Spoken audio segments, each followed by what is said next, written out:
O'Neill Ops here with you. Today we're going to be taking a look at the barrel break-in procedure that we like to use. I know there's a lot of opinions on this subject. There's a lot of guys that swear by it and even more guys that don't do it and don't think it needs to be done. But we'll just leave it up to the end user to decide whether or not it's beneficial for them. I've probably broken in 15 to 20 different barrels so far, and I know there's a lot of guys with more expertise in this area than me, but I've probably read and researched off and on from 6 months to a year, different guys' break-in methods. And I've come to conclude that the procedure we use best fits our application out here. What we're trying to do when we break in a barrel, regardless whether or not you're using a factory barrel, a custom cut rifle barrel, a custom button rifle barrel, they all have minor imperfections and microbursts. What we're trying to do is clean all of the fouling, all of the residue out of that barrel to expose those microbursts to their fullest and then run a round down it, which is increasing the erosion of those microbursts greatly. And hopefully by the end of the process, we've got all of those microbursts and imperfections smoothed down so that later on in life, after we get 50 rounds, 100 rounds, 200 rounds down our barrel, it makes for a little bit slicker, cleaner, quicker cleaning of your weapon.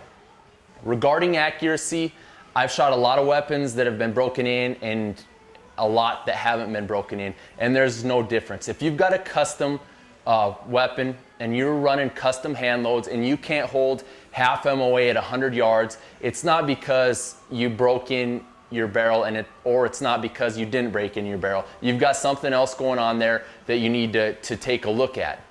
We're gonna be looking in depth at some of the tools, some of the techniques, some of the equipment that's going to make this process go by a little bit quicker, a little bit more high speed, low drag. But if you don't have patience, this probably isn't going to be for you. We really enjoy doing this type of stuff, and we enjoy showing you guys what we like to do and how we do it. So we're going to go into a little bit more detail here, step by step, while we're breaking in this rifle.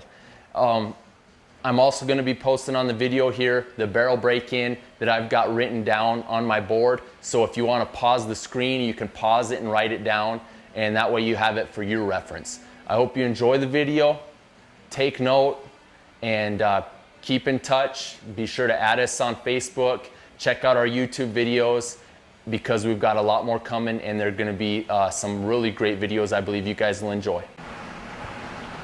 All right, some of the equipment that will make this a lot easier for you is some type of a gun vise to secure your weapon.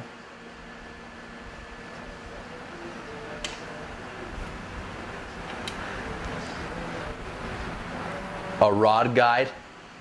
This is a Dewey rod guide that we're using, and this is very beneficial if you run a lot of repetitions with your cleaning rod. Definitely need to use one of these. Of course, your caliber specific brass brush, your caliber specific nylon brush, the cleaning rod. This is a Dewey, and we've got a caliber specific 6.5 millimeter jag, along with caliber specific patches and muzzle mate. These things are awesome for when you clean, when you push your rod through and your brush exits the muzzle, all of the solvent doesn't go spraying everywhere, and it catches your patches really well. I never ever used one of these till about 3 years ago, and this is probably one of my favorite pieces of equipment right here.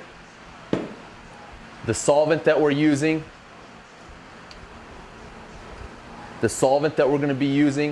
we'll be using Hops 9. This is kind of a weaker solvent. This will just be primarily for washing the barrel out and getting a lot of the initial residue out, the primer fouling and some of the powder fouling. Sweets, this is nasty stuff right here. You got to be careful and pay special attention to how long you leave this in the barrel. I don't leave mine in the barrel for any longer than 10 minutes. And this is nasty stuff. I mean, this will eat out pretty much any copper that you've got in your bore. And then we've got Tetra. This is a weak solvent, and it works really, really well on a dry bore. So once you get your bore really clean and you patch it out, I'll always follow up with some Tetra. This stuff works really well. And if you store your firearm after a cleaning session, I'll run a wet patch of Tetra and let it set in my safe. And then before I go shoot, I'll run a dry patch and clean it out. This stuff is some awesome stuff. I highly recommend taking a look at Tetra. Before we get started here, I just want to let you guys know that this rifle has only been fired once, and that's from the rifle maker. Usually when somebody chambers and trues up an action and they eventually manufacture a barreled action, they fire one round through it. So this, I've never shot this gun before. There should only be one round through it, and that's how we're starting. This is gonna probably be the dirtiest round of cleaning that we're gonna be doing. We're gonna probably be getting the most amount of dirty patches through this first sequence, and eventually after that, we should be getting cleaner and cleaner patches as we proceed. All right, guys, first thing we're gonna be doing is inserting the rod guide, and it's pretty self-explanatory. You just unscrew this setting, and you can move this sleeve up and down to fit your receiver.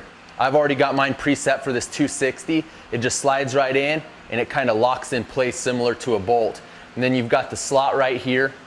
So when you insert your cleaning rod, you just slowly push your patch right there and dump the solvent right on there, and it'll keep everything slick and clean.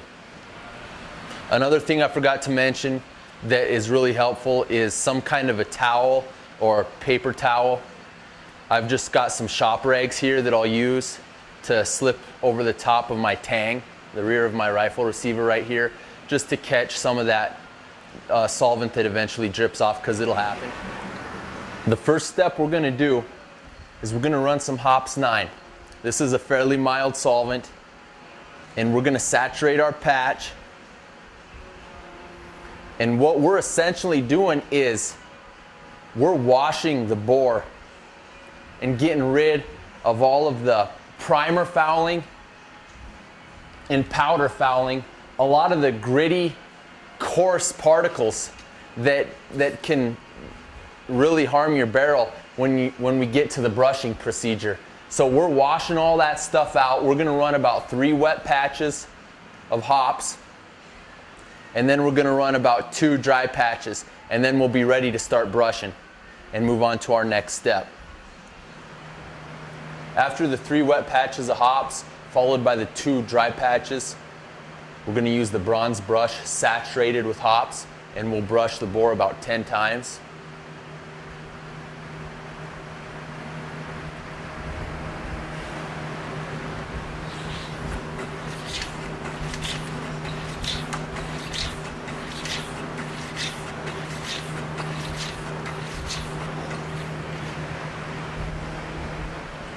After running the brass brush about 10 times, we're gonna follow up with the dry patch. And you can see at the end here in that muzzle mate how nasty it is. It's just black. I don't know if you can tell or not with the camera, but you could repeat that procedure a lot of times and still show up with a nasty patch. So I'm just gonna run one more patch, one more dry patch here, just to get everything out. And now it's time for the nasty stuff. For those of you guys that are wondering why we have a bronze brush and then we have a nylon brush, it's because of the different solvents that we're gonna be using. Definitely don't use your bronze brush with sweets. It'll be gone within minutes. That stuff will just eat it down to where there's nothing left. This is for, the bronze brush is for more of the mild solvents, such as the hops, to apply that. And we go ahead and use the nylon brush for the heavier solvents, the nastier stuff, such as sweets, and you'll see that in the video. With the sweets, you just be careful, it's kind of nasty. I'll dip my whole nylon brush in there, and then I'll just kind of let it drip off a little bit, so I'm not making a huge mess, because this stuff doesn't clean up real well. And when I do this, when I apply the sweets, I kind of brush it pretty quick. And what I'm trying to do here is get a nice even lather all the way around the bore. so that stuff really soaks into the lands and grooves.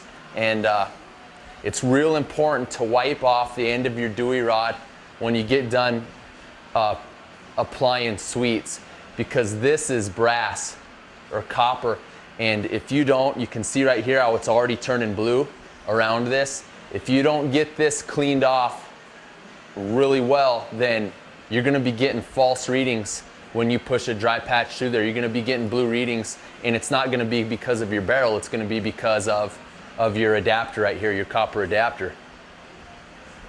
And after we apply the sweets treatment, we're going to wait no longer than 10 minutes. And then we're going to run a dry patch and check out our patch and see how much copper we get. No longer than 10 minutes. Be sure to keep tabs on that, because that stuff is harmful to your bore if you leave it in there for too long. All right, it's been 10 minutes, so now we're going to run a dry patch following the sweets treatment.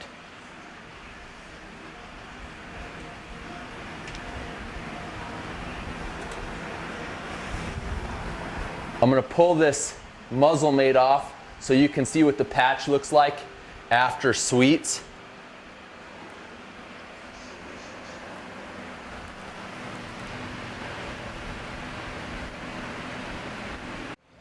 And then after I get done with my first step, all I do is pop the end off, dump my patches into the garbage, and we're ready to do it again.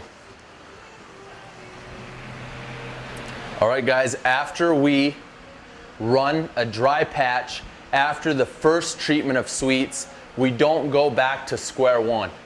All we do is repeat the sweets treatment again until we eventually get no fouling at all.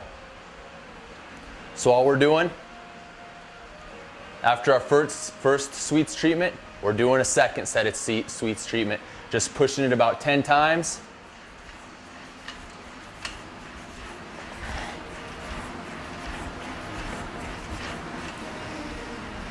And then, just like last time, we're waiting for about 10 minutes, and then we're going to push another dry patch. All right, it's been 10 minutes after our second sweets treatment, so we're going to run a dry patch. And you can see the blue streaks, not as much as the first treatment, but the second treatment, there's still blue streaks, and you can see where the riflings are. So we're going to go ahead and run a third treatment.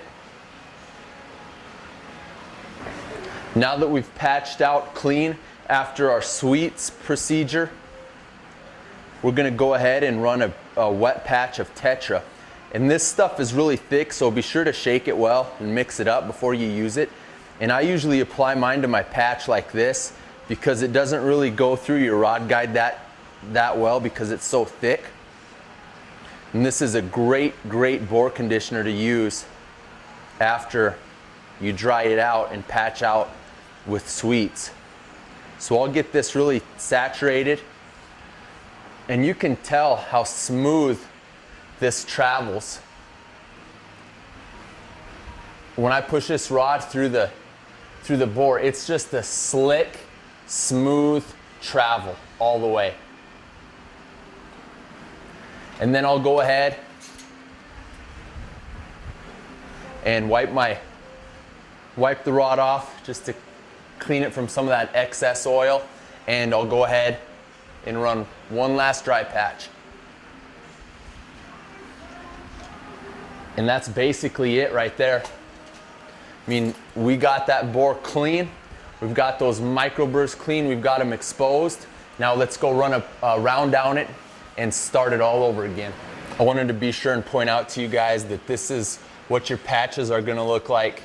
The one to the left in the middle of the screen is just a solid colored green patch. That was the first set of sweets treatment. Then the second set, after we patched out, third, and so on, all the way to the very end when we get no copper fouling whatsoever. I also want to tell you guys there's a lot of little things that you can do, a lot of simple things to speed the process up. Like, I like to lay all my patches out, spread them out. That way you don't have to fumble for them. You don't have to pull them out of the stack. You can just grab one at a time. And in the long run, it really saves you time. And a lot of other things you can do as well that I like to do. Instead of just letting my rod sit there after I patch out or after I run a brush, whatever, I'll switch the end. I'll swap the end out. So if I run a set of sweets with a nylon brush, I'll be sure to take that brush off, put the jag on, and then even go so far as to stick a patch on it. So when my 10 minutes are up, I don't have to fumble around doing anything. I just run the patch, and there's no downtime. You know, little things add up. You'll get a sequence, you'll get a rhythm going, and eventually it'll be a quicker process than you think. And you'll get real good at it, and every barrel's different. You're gonna take longer time on others, shorter time on others, but once you get real good and everything flows real smooth, it doesn't really take that long. All right, fellas, now for the fun part. As a lot of you noticed, I don't have an optic on this. For me, it's a little bit easier to break it in, a little less cumbersome without an optic on it. And once I get through my procedure a little bit more, when I figure I've probably got 3 or 4 more rounds to go in the break-in process, I'll go ahead and mount the optic and zero my rifle at 100 yards while I'm breaking it in. But until then, it's kind of cumbersome, like I said, so I'll just leave it off. And as always, at O'Neill Ops, we recommend hearing protection. So be sure to get your can on.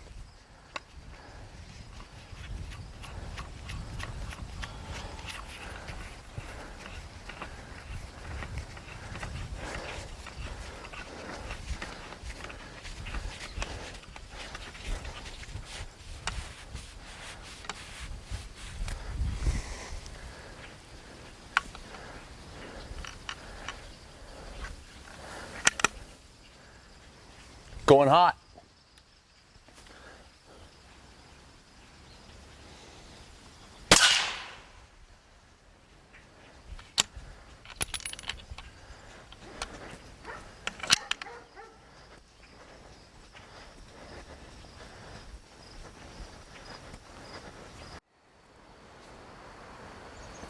I hope you guys enjoyed the video. I just want to touch base again one more time and let you guys know that we repeat this cleaning process that we did in between every shot that we fire.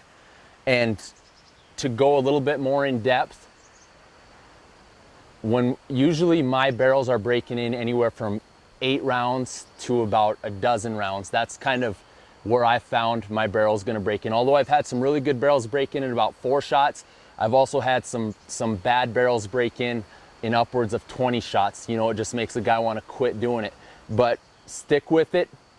When we run the nylon brush, doing our heavy copper solvent with sweets treatment, when we get to about half a dozen to a dozen shots, depending on your barrel, the first initial dry patch after that treatment of sweets, once that comes out clean with no copper fouling, then you're done. That's usually how we do it. I don't go and fire 3 rounds and then clean it in 3 more rounds like a lot of guys do, and then move up to shooting 5 rounds and then clean it in 5 more rounds. Once I get those micro burrs initially gone, then I'm done. Like I said, I don't go to the extent that some guys go to. I get the basics done, we get those micro burrs gone, and then it's go time. Once again, I hope you enjoyed the video. Be sure to check out our Facebook page. Check out all of our videos on YouTube. We've got a lot of stuff coming. I think you guys will be interested, so stay tuned.